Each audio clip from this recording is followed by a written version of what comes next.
Ambassador Kurt Jaeger of the Principality of Liechtenstein, welcome to Diplomatic Connections. Thank you.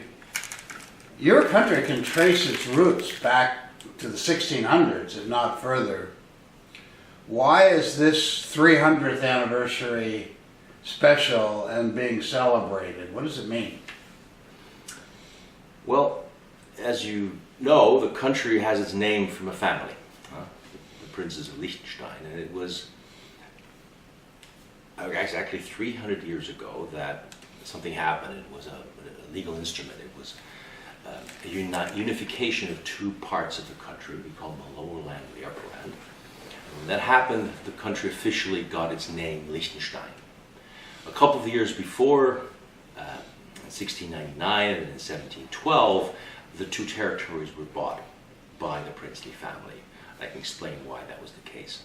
But in 1719, they were united and then the name Liechtenstein was given to. And that's a very important act because that unification didn't only mean a name change, it also gave the princely family and us a certain standing within the Holy Roman Empire at that time. And the reasons why that acquisition took place a couple of years before the unification had more to do with the standing of the princely family of Liechtenstein within the Austrian and German Empire. And they had names called them princes, but there are two different types of princes. You need to be not only a prince in title, ad personam, but you have to also own a certain territory with which a rank goes along. So in those days, rights were attached not necessarily to people, but to the land. So by acquiring land, you acquired certain rights that always moved with the land, whoever owned it. And they had large real estate properties in Austria, the Austrian Empire, but that with the Czech Republic and so on. But none of the territories qualified as an immediate dominion, which was, what do you call that? It's a kind of having no subordinate. You're not subordinate to any other lord other than the emperor. The two territories of Liechtenstein acquired that status in the late 14th and early 15th century. It was an act of grace given by the emperor at that time. It was Wenzel of Luxembourg who did that. And even though the territories were very small, they had this privilege. And along with that privilege came, for example, the right to print money or to have a market. And you didn't pay any dues other than to the emperor. And by acquiring those two territories, the first acquisition wasn't big enough. They had to buy the second part, which is the upper land of Vaduz. He acquired the right to sit in the imperial diet. That's a kind of a senate, you'd call that today. It was an advisory body, not a general parliament, but it was a very powerful advisory board for the emperor. The emperor could not simply just walk away and disregard the recommendations or the wishes of that body. And so with the acquisition of Liechtenstein, the princely family, which was one of the richest families of the Austrian Empire, gained access to that important political body. So that was 300 years ago, or even earlier. How do you describe your country's role and place in current-day Europe? Well, I mean, we have to live with the fact that we're a small country. I mean, it has its drawbacks, but I always emphasize when I'm in the United States, talking to people who come from a large country, that has many advantages to be small. Now, in Europe, we're not the only small country. That helps us. In North America, we'd be a little bit lonely. But we have a little bit of hybrid role. But, as you know, we're not a member of the European Union, but we're a member of the European Economic Area. It's an agreement that was concluded more than 20 years ago between the EFTA, the European Free Trade Association, which is the competing international organization of the European Union at that time. At that time, it wasn't so sure who was going to win out, be more popular. But the European Union grew faster, and EFTA was left a bit behind. And Jacques Delors at that time had this idea, well, if you can't beat them, join them, and offered the EFTA states to create a common European market. So it's just a single market that you create the European Economic Area. So we're not part of the political union, we're not part of the trade union, but when it comes to the single market, those internal market matters, the harmonization of legislation and market access, those rules are the same in the EA agreement as they are in the European Union. So our Swiss friends negotiated the deal with us, but they decided in the popular vote not to join. So it's only the 3 out of the 4 EFTA states, Norway, Iceland, Liechtenstein, who joined ultimately the EA, but Switzerland was stayed out. So it gives us a little bit of different, it's a strange relationship, because we have a very close tie to the European Union because of that agreement. On the other hand, we have a customs union with Switzerland since 1923. Now, we have a customs union not with the European Union, with a third state. That implies that you have two masters, because a customs union means that you also have to have certain legislation is equivalent or identical to Swiss. This was not allow us to be in their customs union. We have completely different standards and rules for goods when they move. So I had to come up with an idea how to solve that, and we call it dual marketability. Depending on where a good goes, to the European Union or Switzerland, we have to, companies apply different standards. So we're somehow a bridge between the non-EU European states and the EU member states. We're also part of Schengen and Dublin, so we joined in 2011. And it's important when you're a small country to be a good pupil. So the big deal with being in the European Union, as in the European Economic Area, is that you have to be diligent in implementing European Union legislation. You have deadlines you have to abide by, and some states drag their feet, they can afford it, but when you're small, you want to be a good pupil. So we're very fast at implementing European legislation. Sometimes we do it even ahead of the European Union. So it's important, because without that, it would be difficult to be recognized as a fully sovereign state in Europe. We've been challenged 20, 30 years ago when we, joined multiple international organizations. Questions were raised. Well, are you actually big enough? Are you sustainable? Can you really join the United Nations? Can you join the WTO? And that was a challenge after the Second World War. We're not too eager to have these small states joining these international organizations. In the meantime, that's not an issue. But what you have to do is to demonstrate that you can live up to your obligations and your expectations. And that is not always easy, because, of course, if you think 38,000 people running a statehood is an expensive thing to do, and you have fixed costs, whether you're 2 million people or 38,000 people. You're not saying they're identical, but they are, let's say, not proportionate, and there's not a linear growth of costs, which means our government has to be very, let's say, conscious of the costs. Very lean management. Public administration is very, very lean. If you look at our foreign service, we're talking about less than 30 people. That's very small. That's, of course, you're describing some developments in pretty recent European history. A major development, you might say, in relatively modern European history was the end of the Cold War. Your country, as much as any, seems to have benefited from the end of the Cold War. I mean, you've been able to, make amends with countries that you were at odds with before.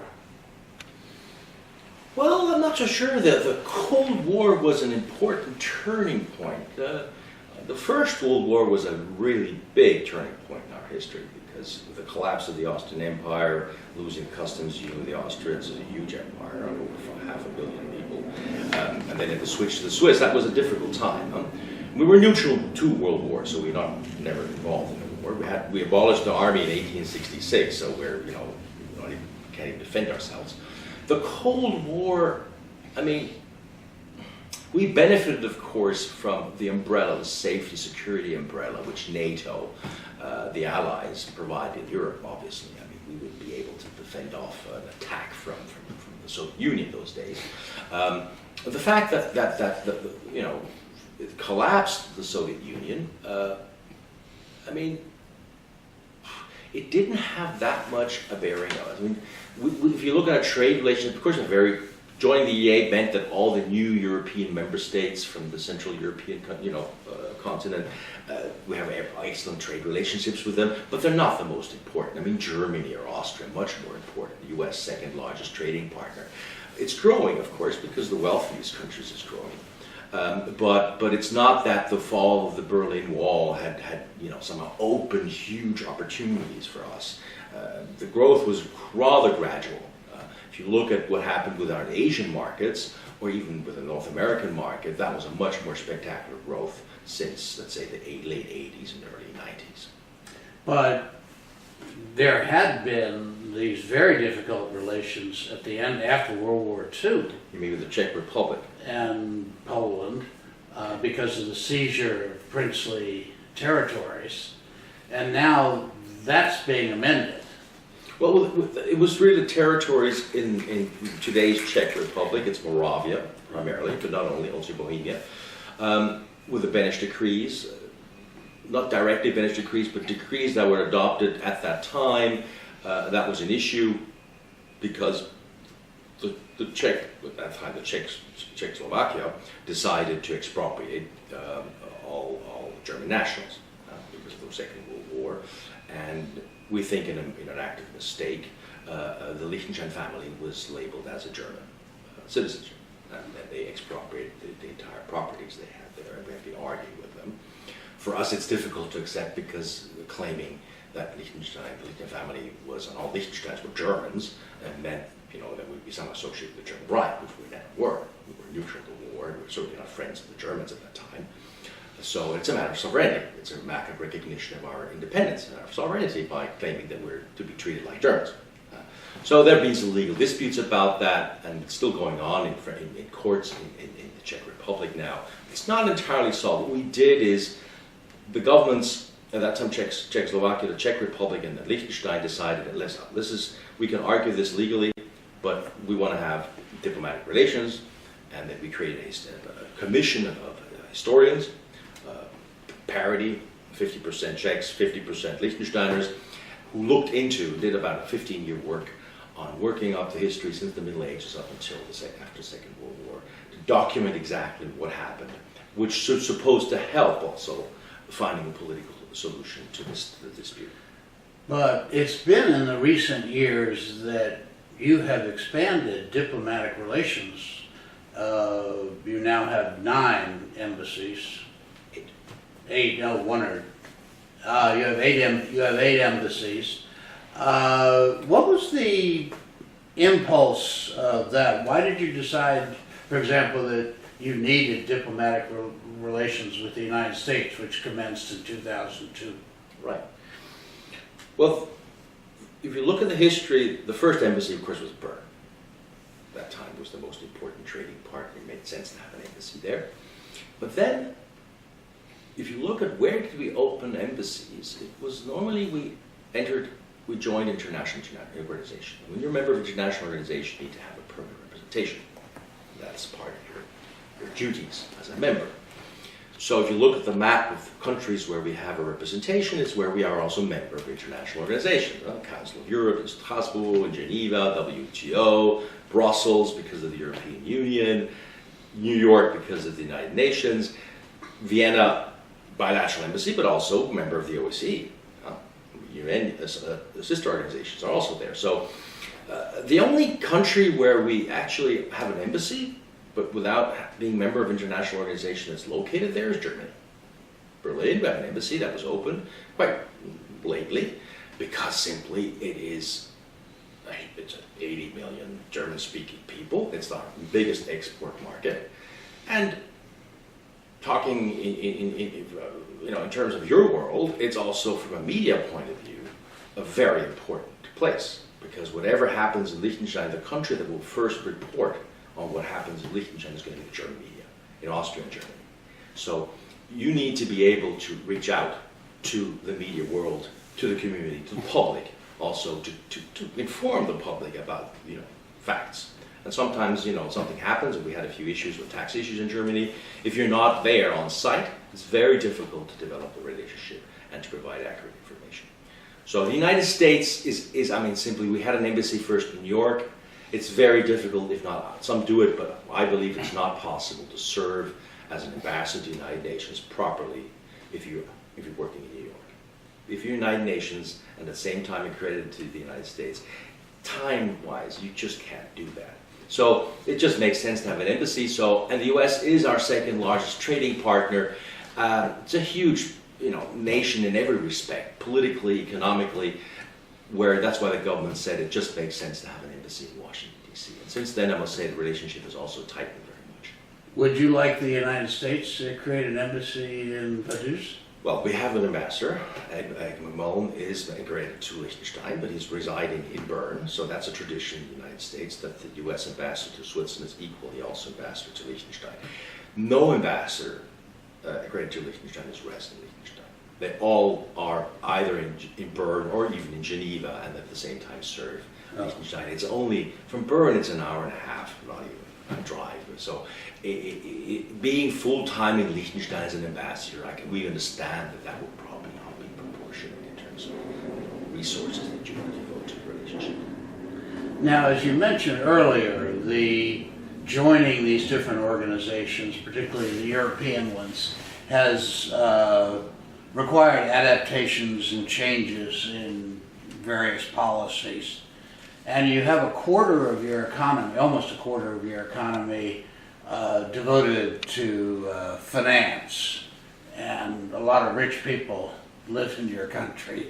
But as one magazine described it, you are now a safe haven, but no longer a tax haven.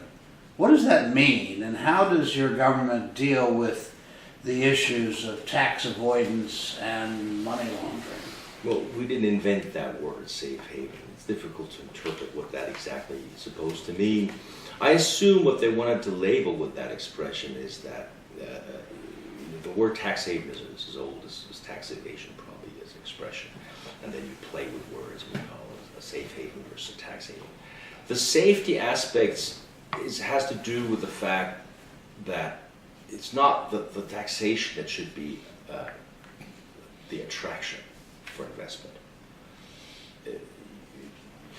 In the long run, you're not going to fare very well with it. But when you look at investors, or even companies who simply want to do business, for them what counts is predictability, the safety of the legal environment, legal certainty. Having the Swiss franc as a currency is an important aspect for a financial market. It's a safe currency.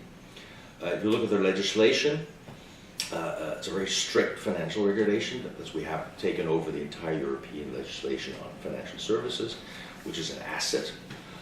And we have therefore an EU passport. Any financial institution in Germany, Liechtenstein, would be authorized to serve the European Union, something our Swiss francs can't do because they don't have an agreement with the European Union on that. We have a very efficient administration. We have a AAA ranking from Standard & Poor's now for years with a stable outlook. I don't know any country of our size would get that. That's an important aspect. It's also a safety, financial safety aspect for people. No public debt. The government has minor indebtedness, but that's just cash flow management, and basically is prevented from incurring any debt, which helps us. That's why we can afford also to have relatively low taxes. So a very lean public administration, as I said. Anything you need to buy or any service you need to acquire in Liechtenstein from the government, I mean, it's a matter of walking across the street, parking in front of the building. It's very easy. That's also the ease of doing business in Liechtenstein is also very important. I think that's what you can underscore. If you take an example, you've read a lot about this whole blockchain technology, Bitcoin, makes everybody very nervous. It's a very unsafe, uncertain, I won't say unsafe, but people don't feel comfortable with it. They don't understand it, and there are risks associated with that. So in every financial center is, of course, confronted with movements that bring that kind of technology to your market. So what Liechtenstein did, and is in Parliament now, is we drafted legislation to regulate that whole area. It's not only Bitcoin, it's the entire blockchain technology.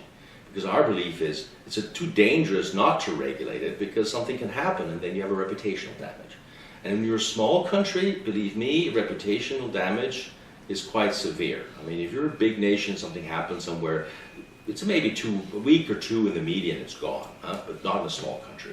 So to be preemptive and precautionary, the idea was to create a legal framework, to also specifically to make sure that the rules on Know Your Customer, the money laundering rules, apply to any blockchain technology. And blockchain technology is, for us, more important not in the financial sector, but more important in the technology area.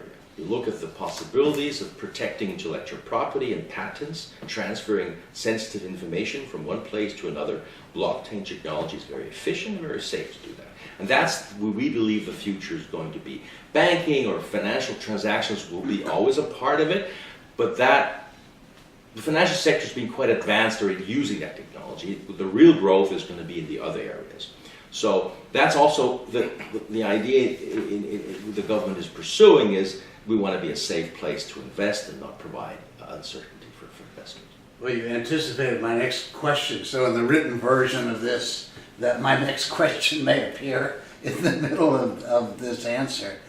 But the EU in general, Europe, is in a rough patch and may get rougher. Even Germany is slowing down. Who knows what's going to happen in Italy? How does a country like yours, a government like yours, facing this economic scenario, what do they do? Well, there's not much we can do. When people say, "Oh, you're lucky off, you're not, not in the Eurozone," for example, our response is always, "Well, we don't derive any pleasure from that because it's our biggest trading partner. So when the European Union has a problem, believe me, it affects us." Best illustration was after the financial crisis, the euro came under great pressure. Exchange rate of the euro really dropped dramatically. But the Swiss franc went the other way. It's 25 to 28% increase within, I think it was 18 months or something. It's a massive increase. So when you have, let's say, 99% of what you produce is exported, that exchange rate is relevant. That comes to an increase of your costs of 20 to 28%. So how are you going to compete? Our Swiss friends have the same problem. But that's a consequence of the ailing of the European economy at that time. And we didn't have those problems, but we have disadvantages of not being part of it, but we live it. Now the industry, if you look at it over the past, let's say, 4 decades, has actually benefited from that disadvantage of the Swiss franc being overvalued. Because every time that happens, companies have to make efficiency gains, otherwise they can't survive. What you do, the government is not going to subsidize anybody. So in the end, the only way you can, compensate for that increase of your costs because of the exchange rate is that you make savings elsewhere. So you have to be more efficient. Countries that were able to devaluate their currencies in the 70s and 80s avoided that stress for businesses. They could just, devaluate the currency and do away with that penalty. And so, but 25%, I must say, is a massive hit in such a short period of time. So it was really quite dramatic for some companies. But we overcame that. Our trade sank in the aftermath of the financial crisis, but we're back to basically where we were before. So we're happy. The other big political issue in Europe is immigration. Mm-hmm. And you have, I think, probably surprising to a lot of people, you have a Muslim population now more than 5%.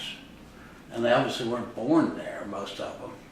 How is your country dealing with this whole question of integration of other people? I'm not an expert. This is a new science also, sociology, to understand why, how, what does it take to integrate foreign cultures. We're not there. We don't really understand everything. But there are a few things I think we benefited from. First, we're rural. It's a very rural place. We don't have any urban structure. So people know each other. There's no anonymous lifestyle. The industry is high tech, so you need very high qualifications to get a job there. So that has meant that we haven't attracted certain migratory movements to Liechtenstein as others did. You look at where many of these refugees went, is they go to urban areas, either because they have a population of their own, nationality there, they want to join that community, or because in cities it's easier to get a job than somewhere in a rural place. You're going to sit there. So we're one of the countries that allow refugees from day one to work. So some countries prohibit them from working because they're afraid of the workforce. We have 1.6% unemployment. So it's not an issue for us. The Muslim population, the big wave was the Balkan Wars. We took in quite a lot, and actually much more than after the civil war in Syria. We took a lot more Kosovo people, Bosnia, people into Liechtenstein than we did in the last 5 years from Syria. And once you have a certain population of Croatians or Bosniaks in Liechtenstein, they bring other family members along. There's small talk. Sometimes there's a village where they're constantly having refugees from a given community, municipality that comes to Liechtenstein. So you build a community, but it's a generic growth of that population. It's in a wave. We've been often asked, well, why didn't you get these huge migratory movements that went through Austria, Hungary, into Germany? Well, some of them just passed through and they don't want to come to us. We can't absorb that many people anyway. They know 38,000 people, what are you going to do there? So they don't really pass through. I mean, it's not and then you're amazed how many of the applications we get for refugee asylum status in Liechtenstein are EU citizens. I mean, we get people from Romania, Bulgaria, who apply. I must admit, some of them are Roma, which do have problems. They have a difficult life in some countries, regardless of whether the European Union or not. But in most cases, of course, these applications have to be turned down. I was struck looking over the history of your country.